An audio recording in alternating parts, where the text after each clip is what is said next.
पुण्याचे पालकमंत्री संजय शिरसाट यांचा असंवेदनशीलपणा समोर आलाय। संजय शिरसाटांनी उपोषणकर्त्याला थेट घरी बोलावून त्याला ज्यूस पाजलाय। शेतकरी कर्जमाफीच्या मागणीसाठी कन्नडमध्ये 10 ऑक्टोबरपासून संदीप सेठींचं उपोषण सुरू होतं।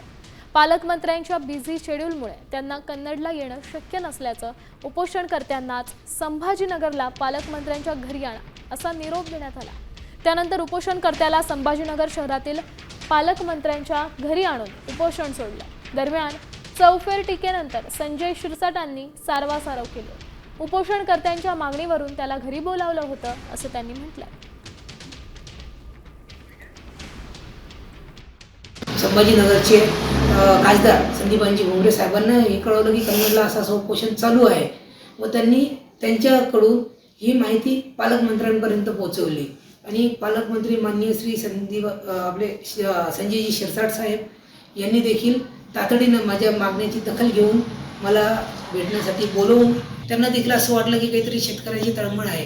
त्यामुळं काल माझं हे आंदोलन त्यांच्या इथं आम्ही स्थगिती केलं। शेवटच्या दिवशी जेव्हा उपोषण सोडायचं होतं त्या दिवशी त्यांनी स्वतः विनंती केली आमच्या तहसीलदारांना की मला उपोषण पालकमंत्र्याच्या हस्ते सोडायचं आहे आणि मला संभाजीनगरला जायचं आहे।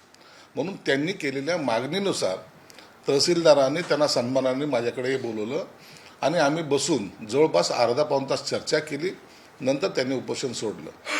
मुळामध्ये त्याचे वडील हे पूर्वी सरणीचे आमचे कार्यकर्ते होते म्हणून त्याचं माझ्याशी असलेलं एक वैयक्तिक टच म्हणा किंवा काय या भावनेतून तो आला होता। त्याच्यामध्ये कोणताही अहमपणा किंवा वेळ नाही असा कोणतीही घटना नव्हती।